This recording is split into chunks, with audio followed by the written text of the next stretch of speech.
Le 30 novembre 2001, au Nigeria, le pasteur Daniel Ekechukwu et un ami se rendent d'Onitsha jusqu'au village du père de Daniel, situé à l'extérieur d'Owerri, pour lui offrir un cadeau de Noël. Sur le chemin du retour, le pasteur Daniel tente d'utiliser les freins en arrivant au bas d'une colline escarpée non loin de sa maison. La pédale s'enfonce, sans résistance, jusqu'au plancher du véhicule. La voiture s'encastre dans un pilier en pierre. Le thorax de Daniel s'écrase contre le volant et sa tête contre le pare-brise. Daniel est transporté d'urgence à l'hôpital le plus proche à Onitsha et placé aux soins intensifs. Son état est qualifié de critique.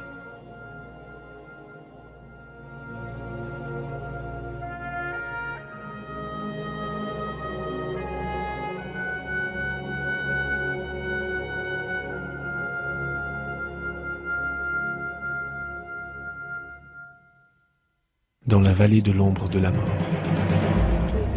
Ils lui ont dit, pasteur, votre épouse vient d'arriver, elle est là. Alors il a ouvert les yeux et il m'a appelé. Je lui ai demandé, tu veux nous quitter, moi et les enfants? Mais tu peux pas faire ça. Alors il m'a demandé où il se trouvait et je lui ai répondu, tu es à l'hôpital Borromeo. Et à ce moment-là, il m'a dit que si je l'aimais et que je voulais pas qu'il meure ici, alors je devais le sortir de cet endroit et le conduire chez son médecin à Owerri. Daniel est déplacé malgré les mises en garde de l'équipe médicale. Quelques minutes seulement après leur départ, Daniel commence à éprouver des difficultés pour respirer. Pendant le trajet, mon mari m'a appelé et il m'a demandé de prendre soin des enfants et du ministère en m'expliquant qu'il avait construit une maison pour moi, que je ne devais pas m'inquiéter mais m'occuper de chacun.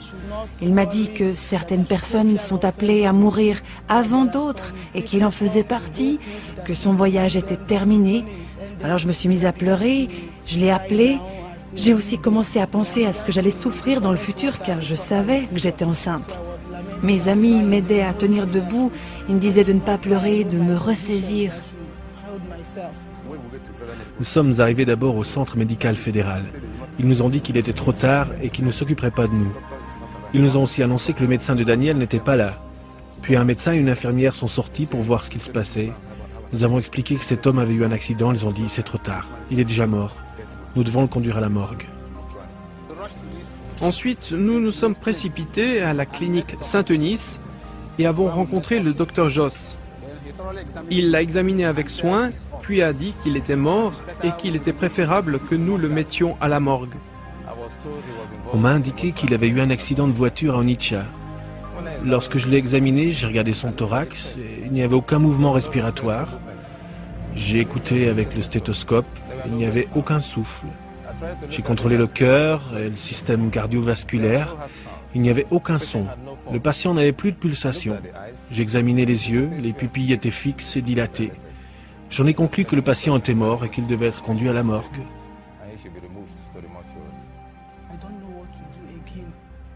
Je ne savais vraiment plus quoi faire. C'est comme si toutes mes forces m'avaient quittée. Et je criais. Comme le village est proche d'Owerri, je leur ai dit « Allez, on va avertir son père ». Owerri, c'est le village des parents de Daniel. Et quand on est arrivé, son père nous a rejoints. Vendredi à minuit, son épouse est venue ici avec le corps. Après l'avoir vu, je les ai emmenés à la morgue pour éviter la foule.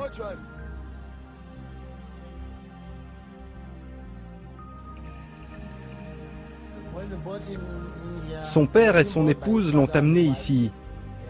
Il n'y avait aucun signe de vie en lui, aucun battement de cœur, pas de respiration. Après avoir contrôlé ces choses, j'ai examiné le corps entier qui était devenu très raide. C'est ce qui nous a poussé à commencer notre procédure d'embaumement. Nous l'avons ensuite placé dans la deuxième pièce, au dernier niveau. L'employé des pompes funèbres a relevé nos noms et nous lui avons donné 1000 Naira pour poursuivre son travail. Puis le samedi, je suis parti d'ici pour Onitsha afin de conduire à la maison l'épouse et ses enfants et mon fils aîné qui vit aussi là-bas. Nous avons dormi tous ensemble. Soudain, l'épouse s'est mise à pleurer. J'ai commencé à invoquer le nom du Seigneur. J'ai rappelé à Dieu ses promesses. Premièrement, Dieu m'avait dit cette année-là, dans Ésaïe chapitre 61, que je n'expérimenterais plus aucune violation dans ma maison, que je serais appelée la cité du Seigneur. Alors, lorsque quoi que ce soit se produirait, je m'appuierais sur la parole de Dieu et dirais, c'est une autre violation qui a lieu. Tu m'as promis que je n'en vivrai plus. Pourquoi celle-ci ? Alors ça m'a motivé à m'accrocher à Dieu afin que le voleur disparaisse de mon chemin. Un autre verset qui m'a inspiré se trouve dans Hébreux 11, verset 35. Des femmes retrouvèrent leur mort par la résurrection. Et chaque fois que je lisais ce passage, il me donnait la force de m'accrocher à Dieu et d'agir. Alors cette nuit-là, lorsque je me suis rappelé toutes ces choses, j'ai dit non, ça ne peut pas se passer ainsi. Je dois faire quelque chose pour que Dieu prouve à nouveau sa parole. Samedi, pendant que nous dormions, ma belle-fille m'a dit que la mort de son mari la troublait et qu'il fallait que nous la conduisions avec le corps du défunt à Onitsha pour voir le révérend Bonnke. Dans la vallée de l'ombre de la mort, une graine de moutarde est semée. Au bout d'un moment, mon beau-père a accepté ma demande. Il est allé vers les employés des pompes funèbres et il a planifié le voyage avec eux. À mon arrivée, ils avaient déjà placé le corps de mon mari dans le cercueil. J'étais avec mon fils aîné, Victor. À la morgue, j'ai fait en sorte que l'enfant ne voie pas son père. Mais il me demandait, « Il est où mon papa ?» Je lui ai dit, « Il est au village. » Mais lorsque nous avons atteint le village, il a demandé de nouveau à voir son père. Et je lui ai dit, « Il est à Onitsha. » Je lui mentais, et il pleurait. Au moment où ils ont mis le cercueil dans l'ambulance, ils m'ont poussé de côté, mais j'ai couru m'asseoir sur le siège avant du véhicule avec mon fils et le frère de mon mari. À l'entrée du bâtiment ministère de la grâce de Dieu, j'ai demandé à quelqu'un si Bonnke était déjà arrivé. Bonnke était présent le 2 décembre 2001 pour lancer l'évangélisation mondiale, la vie du royaume, qui est la branche d'évangélisation de ce grand ministère. Nous avions fait de la publicité et avions invité la population à y assister en disant qu'ils prieraient pour les malades et les habitants d'Onitsha. Nous étions sur la scène vers 13h et Bonnke était en train de prêcher. Soudain, quelqu'un est venu me dire que des personnes avaient amené un homme dans une ambulance, dans un cercueil. Nous étions tous les deux assis ensemble dans l'église. Soudain, un placeur est entré précipitamment et nous a informés d'une urgence. Des personnes essayaient d'amener un cadavre à l'intérieur de l'église. Nous avons couru du 4e étage jusqu'à cet endroit. Et là, nous avons vu une ambulance. Un pasteur leur avait déjà dit de monter, mais nous leur avons demandé de redescendre ici. J'ai souhaité ensuite qu'ils m'amènent l'épouse du pasteur, car je voulais parler d'abord avec elle. Nous étions là-bas à l'ombre. Je lui ai demandé ce qui s'était passé. Je sentais que l'onction serait tellement puissante ici qu'elle pourrait ressusciter mon mari. C'est ce que j'ai ressenti avant de venir ici. Nous nous sommes concertés. Je lui ai dit que d'amener un cadavre dans l'église amènerait beaucoup de désordre et que quoi que nous fassions, où que nous soyons, Dieu est présent. Si Dieu veut accomplir un miracle pour cet homme, l'endroit où celui-ci se trouve n'a pas d'importance. Les membres de la sécurité, car nous avions des hommes du gouvernement de l'État et du gouvernement fédéral, le service secret nigérian et l'unité de police mobile étaient tous présents. Ils ont ordonné à l'ambulance de s'arrêter et ont demandé d'ouvrir le cercueil. Ils voulaient être sûrs que ces gens n'avaient pas amené une bombe en disant « c'est un mort ». En voyant le corps de Daniel, ils ont compris que c'était bien un cercueil avec un cadavre. Ils ont ensuite donné l'ordre de refermer le cercueil, puis nos hommes de la sécurité locale ont dit à ces gens de partir. L'épouse a commencé à pleurer en disant « Je crois qu'il va revenir à la vie, je le crois ». Les personnes se disputaient, certaines disaient « Descendez-le », d'autres répondaient « Non ». Lorsque certains de mes collaborateurs descendaient le cercueil, d'autres le repoussaient à l'intérieur. Ils ont poussé et tiré le cercueil jusqu'à l'arrivée de mon fils qui leur a dit de sortir le corps et de le porter au sous-sol. Ils pensaient qu'il était préférable de ne pas prendre le cercueil, car les enfants auraient été effrayés et les gens se seraient enfuis. J'ai d'abord demandé demandé qu'ils sortent le corps du cercueil. Quelques jeunes gens nous ont aidés à le faire juste à cet endroit. Puis nous l'avons amené rapidement à l'intérieur du centre de conférence des jeunes. Nous avons cherché un endroit où le déposer et quelques-uns ont amené ces deux tables. Sa tête se trouvait ici et ses jambes là. Ça a été le premier endroit où il a été placé. Bonnke a terminé de prêcher, puis il a prié pour des personnes. Après la prière, je l'ai conduit dans le bureau, mais quelqu'un y est entré précipitamment et nous a dit « Il respire maintenant, il respire !» Petit à petit, il s'est mis à respirer. Moi-même et mon ami le pasteur Luc Ibekwe, nous avons senti que nous devions commencer à prier. Mais lorsque je l'ai touché, tout son corps, de la tête aux pieds, était aussi rigide qu'un bâton. Ses mains étaient comme ceci. Quelqu'un a même pris une photo.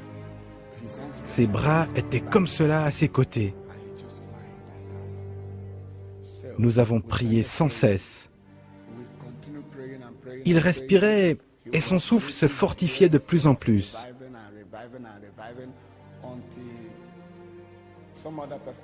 Une personne est allée rassembler nos collaborateurs qui se trouvaient dans l'auditorium et ils nous ont rejoints. Tout le monde s'est mis à prier. Parfois je disais « Stop, chantons !» et nous chantions et prions. Les personnes remplissaient la pièce.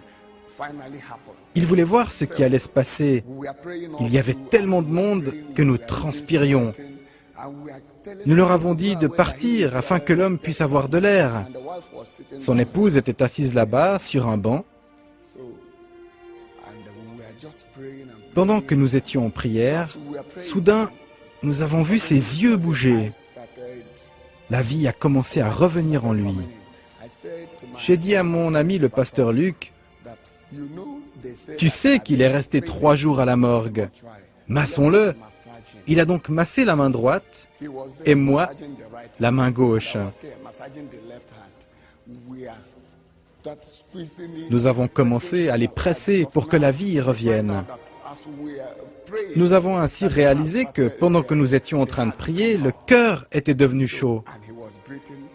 Puis pendant que nous étions en train de masser ses bras, soudain, la vie est venue dans ses mains. Nous les avons alors posées sur son thorax. Puis j'ai massé le cou et la vie a coulé dans le cou. Je pouvais maintenant tourner sa tête, alors qu'avant, la nuque était totalement raide. J'ai pris le micro et j'ai annoncé que le mort qu'on avait amené ici avait recommencé à respirer. Le père de Daniel a interrompu mon annonce et a dit « Bien qu'il respire, son corps est rigide comme du fer. » Soudain, les gens m'ont crié de me retourner et de regarder. Il y en avait partout qui remplissaient la pièce car ils voulaient voir. Lorsqu'ils ont crié, j'ai vu l'homme sauter sur ses pieds. J'ai laissé la personne avec laquelle je parlais et je me suis précipité et je l'ai attrapé comme ça. Lorsqu'il a commencé à respirer, soudain il a sauté sur ses pieds. Et l'un des hommes de l'équipe de délivrance l'a saisi. L'homme a regardé autour de lui et là ils ont décidé de le conduire à l'étage supérieur car il y avait trop de monde. Et il a demandé avec insistance son dossier de notes. Son dossier de notes. J'ai réalisé que si nous le gardions ici, les personnes risquaient de nous piétiner. J'ai dit, portons-le à l'étage supérieur. En haut de l'escalier, il a dit, de l'eau, de l'eau. J'ai crié, apportez-lui de l'eau. Et pendant que nous attendions, il m'a demandé, mes notes, où sont mes notes? Je lui ai dit, c'est le dossier que l'ennemi utilise pour vous accuser. Calmez-vous, vous allez comprendre. Nous l'avons placé sous un ventilateur. Il continuait à demander « Où sont mes notes ?» Lorsque Mamera est entré, il a remarqué « L'air est trop saturé ici. Vous devriez l'amener dans l'auditorium pour qu'il puisse avoir suffisamment d'air. » Nous l'avons donc conduit là-bas. Soudain, les gens ont afflué dans l'auditorium. Il semblait que la nouvelle s'était répandue partout. En entrant, les gens voyaient cet homme qui était mort et qui se tenait maintenant assis.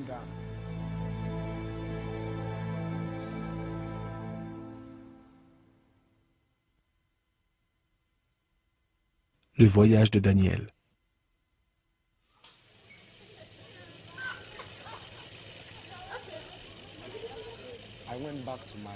Je suis allé au village de mon père avec un mouton et le lui ai donné comme cadeau de Noël. Je lui ai dit que je reviendrai avec des sacs de riz. Sur la route qui conduit à ma maison, il y a une très grande vallée. La colline est très escarpée. En descendant de la vallée, les freins de ma voiture, une Mercedes 230e, m'ont soudain lâché. J'ai essayé de maîtriser le véhicule sans succès. Comme cette colline est particulièrement dangereuse, de très grands piliers ont été placés de chaque côté de la route pour empêcher les voitures de partir dans le ravin. Mon véhicule s'est écrasé contre ces piliers et mon thorax s'est enfoncé dans le volant. Je me souviens avoir vomi du sang qui coulait également de mon nez. L'ami qui m'accompagnait a aussi été blessé. Une grande foule est venue vers nous. Je me souviens qu'ils m'ont sorti de l'ambulance à l'hôpital. C'est tout ce dont je me rappelle. À l'hôpital, j'ai repris conscience. J'ai regardé autour de moi et j'ai vu tous les tuyaux qu'ils avaient placés sur mon corps. J'ai exprimé le souhait de voir ma femme. Je lui ai demandé de m'emmener chez le docteur Mizerke à Owerri, car c'est mon médecin préféré.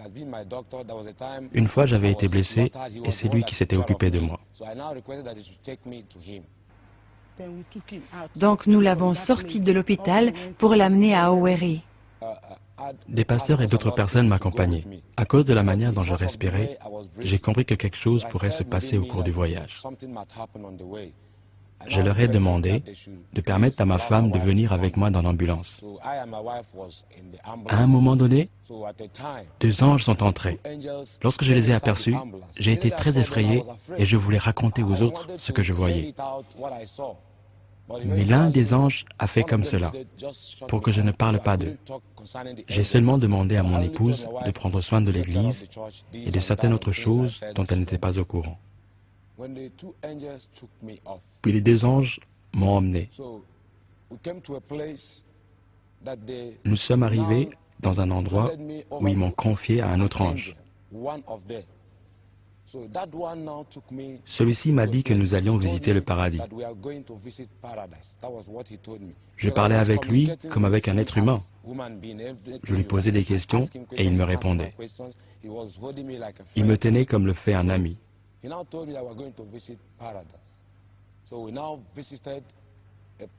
En approchant du paradis, j'ai aperçu des multitudes de personnes qui ressemblaient exactement à l'ange qui m'accompagnait.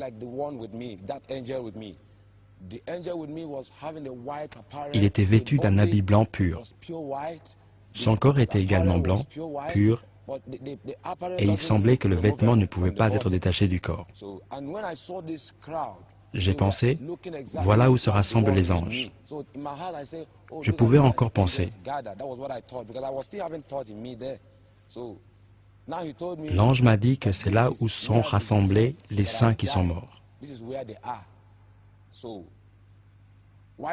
Pendant que je les regardais, ils chantaient des louanges d'une manière merveilleuse.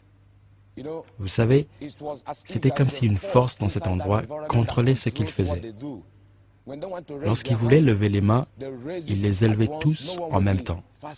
Personne n'était plus rapide ou plus lent. S'ils souhaitaient se prosterner, tous le faisaient simultanément. Personne plus tôt ou plus tard qu'un autre. J'entendais beaucoup d'instruments de musique, mais je n'en ai jamais aperçu. Dans mon esprit, je désirais ardemment les rejoindre. J'ai même fait un pas dans leur direction, mais l'ange m'a dit, « N'y va pas, j'ai encore beaucoup de choses à te montrer. » Allons visiter la demeure que Jésus a promise. Il m'a conduit dans un endroit merveilleux. En fait, ce que j'ai vu là-bas, aucun mot ne peut le décrire. C'était si glorieux, une demeure tellement magnifique. Elle semblait être en verre, en or ou quelque chose qui est indescriptible. Même les fleurs semblaient être en or. L'ange m'a dit que Jésus a terminé les demeures, mais que les saints ne sont pas prêts. Il m'a ensuite annoncé, allons visiter l'enfer. Une chose qui s'est produite après avoir vu le paradis, c'est que quelle que soit la destination que l'ange mentionnait, nous nous y trouvions immédiatement. Nous n'avons jamais volé ou bougé. Dès qu'il a dit, allons visiter la demeure, en un clin d'œil, j'ai vu un endroit qui ressemblait à cette demeure dont il avait parlé. Lorsqu'il a dit ensuite, allons visiter l'enfer, en un clin d'œil, nous nous sommes retrouvés devant un très grand et très large portail où il était écrit « Bienvenue aux portes de l'enfer ». Dès notre arrivée, l'ange a levé sa main ainsi et il l'a rabaissée. Et le portail s'est ouvert immédiatement après un bruit terrifiant. J'ai commencé à entendre des lamentations. J'ai regardé à l'intérieur et j'ai aperçu des personnes comme vous et moi, et non comme ceux que j'avais vus de l'autre côté du ciel. Ils portaient des habits et avaient le même corps que nous.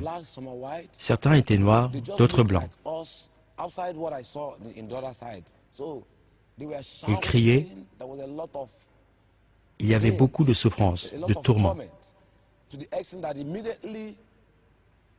Dès que le portail s'est ouvert, c'était comme s'ils pouvaient me voir. Je ne pense pas qu'ils percevaient l'ange à mes côtés, car ils ne lui ont jamais demandé de venir à leur aide. C'est à moi qu'ils criaient pour de l'aide. Je me souviens plus particulièrement de quelqu'un qui m'a bouleversé car je suis pasteur. Il criait, « Je suis pasteur, j'ai seulement volé de l'argent à l'église, mais je suis prêt à le rendre immédiatement. » Il voulait simplement dire qu'il était prêt à rembourser pour que je puisse l'aider. Une force les tourmentait. Je n'ai vu aucun feu, aucune flamme en enfer, mais le tourment là-bas est tel que les personnes semblent se trouver au milieu d'un feu. Tout ce que l'ange m'a dit, je l'ai noté dans un dossier qu'il m'avait donné avec un crayon. Lorsque je suis revenu à moi, ce dossier est la première chose dont je me suis souvenu. Je leur ai demandé où sont mes notes. Ils ne comprenaient pas. Plus tard, j'ai réalisé que mon dossier, c'était mon souvenir de cette expérience. Alors que je criais et demandais de l'aide à l'ange, il m'a dit qu'il m'était donné une seconde chance. Il a déclaré que la demande de l'homme riche en enfer avait été accordée à cette génération. Je ne comprenais pas. Ce n'est que lorsque je suis revenu à moi et que j'ai lu la Bible que j'ai réalisé que l'homme riche demandait qu'un mort soit renvoyé sur la terre. Il m'a dit que cette demande avait été accordée à cette génération, comme dernier avertissement, qu'il me donnait l'occasion de revenir sur la terre comme dernier avertissement à cette génération. Daniel retourne au village de son père.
De retour à la morgue.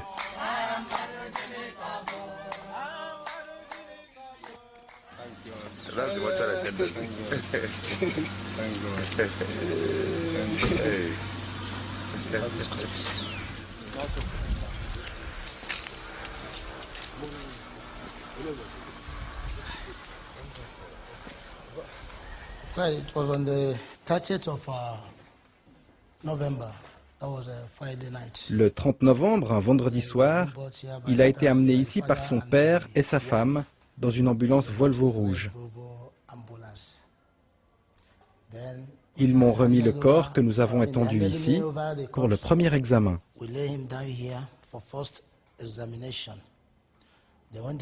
J'ai rempli les formulaires nécessaires pour les démarches et selon la procédure, je leur ai indiqué le montant à payer. Puis ils sont partis. Voici la morgue et ici la pièce numéro 2.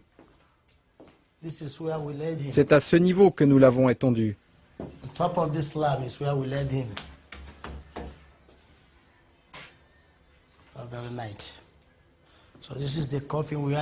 Voici le cercueil où vous avez été placé pour aller à Onitsha, où vous êtes revenu à la vie.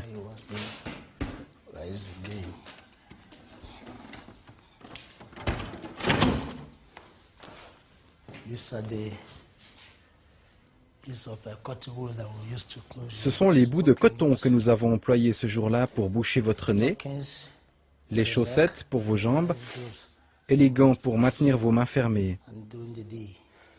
C'est ce que nous avons utilisé ce funeste dimanche. C'est là que vous reposiez pour le voyage jusqu'à Onitsha. Dimanche matin, à la première heure, votre épouse est venue vers moi en pleurant et en me disant qu'il y avait un homme de Dieu en ville, l'évangéliste Reinhard Bonke.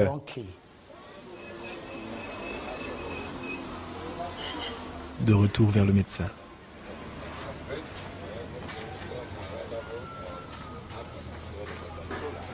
C'est choquant de voir quelqu'un qui était mort et qui est de nouveau en vie. C'est choquant. C'est bouleversant de se trouver à nouveau avec la personne et de discuter avec elle.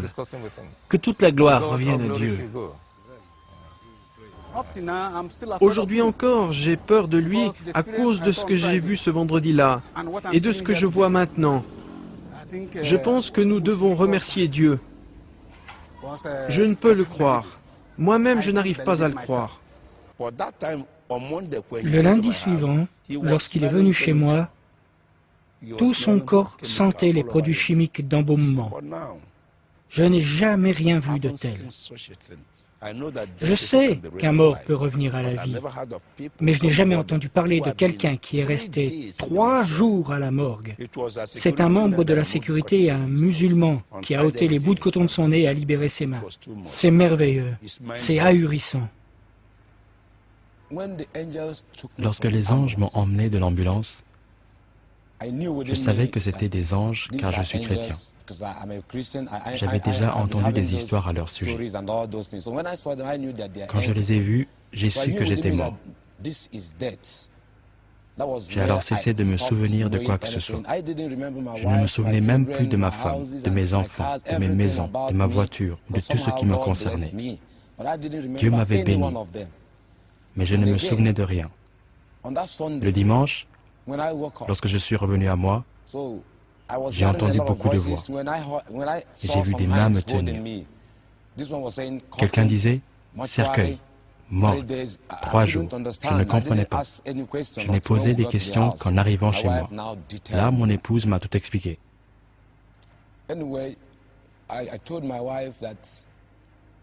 J'ai dit à ma femme qu'à partir de cet instant, à cause de ce voyage céleste, si j'entends la moindre querelle, je m'enferme dans les toilettes et je ne sors que lorsqu'elle a cessé. Car je ne veux pas rater le ciel. Je ne veux plus d'autres problèmes dans notre mariage. Cette expérience a eu un tel impact sur moi que j'ai une plus grande crainte de Dieu. Lorsqu'ils l'ont amené dans l'auditorium, une femme estropiée l'a aperçue et a jeté ses béquilles. Elle ne s'est pas mise à marcher, mais à courir. Je me souviens de la réaction de son mari. Lorsqu'elle a commencé à courir, elle a voulu étreindre son mari. Mais il a dit, ne me touche pas, je suis un pécheur. Si tu me touches, tu pourrais redevenir estropié. Il s'est précipité à l'avant, il a levé ses mains et s'est mis à pleurer en demandant à Dieu de lui pardonner tous ses péchés. C'était fabuleux. There's a battle in the heartland where my faith in real life meets.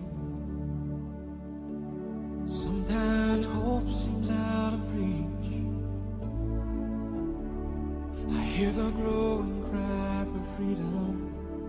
Am I equal to the call? Where's the love that conquers all? It's so easy to be human, so human to give in. But when I reach beyond my weakness, I'm reminded once again, the power is still where it's always been. The word is alive, Jesus still lives. The power of His blood hasn't lessened our dim. It's where it's always been. It's where it's always been.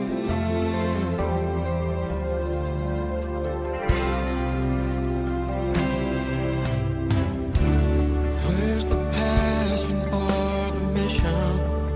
Where's the fervor of our faith? Where's the evidence of grace? Where's the love that finds compassion in the sea of human need? Where's the truth that sets men free? In a world that holds no answer, every heart will someday find that everything they long for has been there all the time. The power is still where it's always been. The word is alive, Jesus still lives. Power of His blood hasn't lessened our dim. It's where it's always been. It's where it's always been.